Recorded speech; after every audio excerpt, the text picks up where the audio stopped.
Mr. Yang, you've made a virtue of your outsider status. You've never served in the military or in government. What has prepared you to respond to a terrorist attack or a major disaster?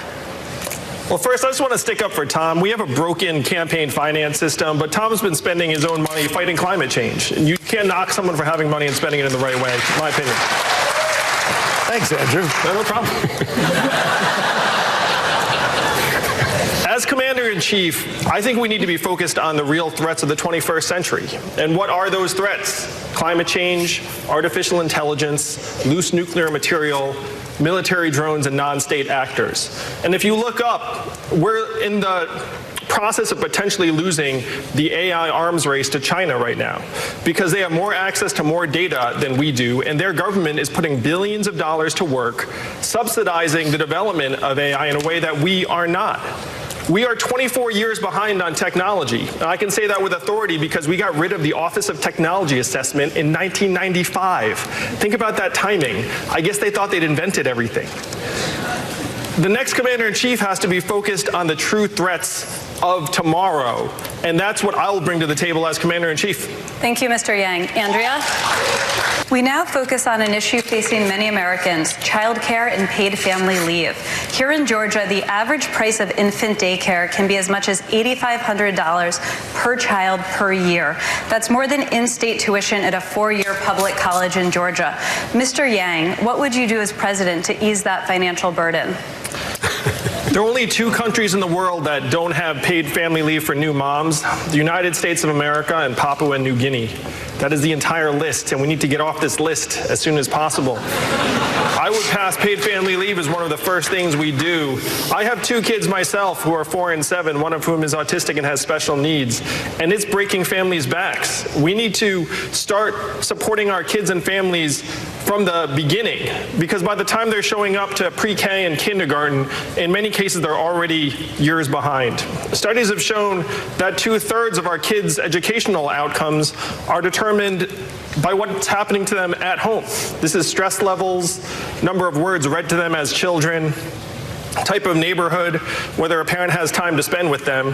So we need to have a freedom dividend in place from day one, $1,000 a month for every American adult, which would put, in many cases, $2,000 a month into families' pockets so that they can either pay for childcare or, if they want, stay home with the child. We should not be pushing everyone to leave the home and go to the workforce. Many parents see that trade-off and say if they leave the home and work, they're going to be spending all the money on childcare anyway. In many cases, it would be better if the parent stays home with the child. Thank you, Mr. Yang. Mr. Yang, if you win the 2020 election, what would you say in your first call with Russian President Vladimir Putin?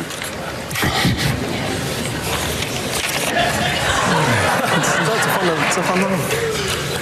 Well, first I'd say, I'm sorry I beat your guy.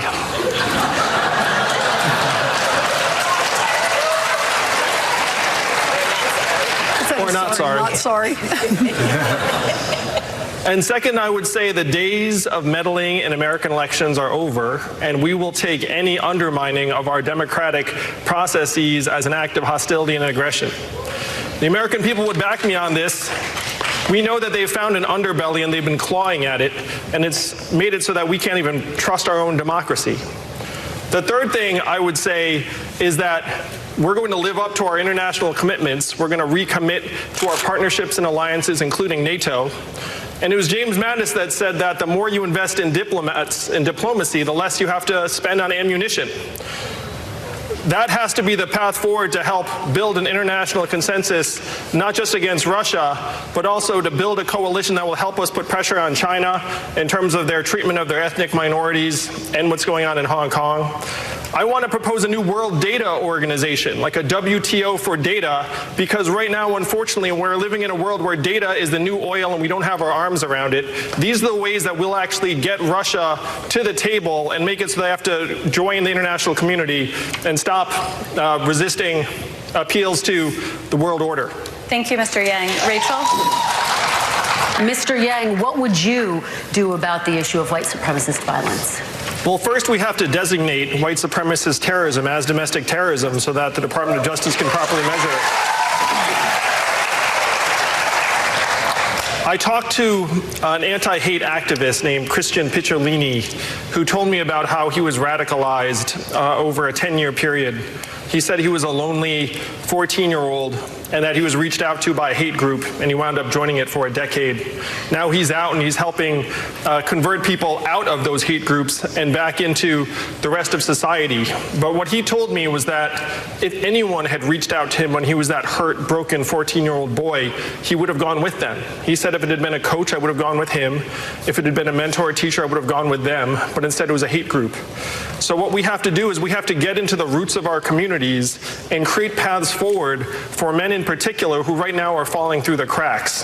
And when you look at gun violence in this country, 96+% of the shooters we're talking about are young boys and young men.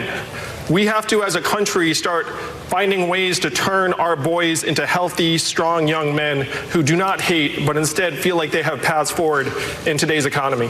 Mr. Yang, thank you for that. I'm here with my wife, Evelyn, tonight. We have two young boys, Christopher and Damien. How many of you all are parents like us here in the room? So if you're a parent, you've had this thought, maybe you've been afraid to express it, and it is this: our kids are not all right. They're not all right because we're leaving them a future that is far darker than the lives that we have led as their parents. We are going through the greatest economic transformation in our country's history, the fourth industrial revolution, and it is pushing more and more of our people to the side. We talk as if Donald Trump is the cause of all of our problems. He is not. He is a symptom, and we need to cure the disease. Now, my first move was not to run for president of the United States, because I am not insane. My first move was to go to D.C., talk to our leaders, and say, technology is ripping us apart, immigrants are being scapegoated, our kids are being left behind, and the American dream that my parents came here to find is dying before our eyes. And the people in Washington, D.C. had nothing for this. They don't want to touch it. They don't want to talk about an issue they don't think they have a solution for. I'm not running for president because I've fantasized about being president.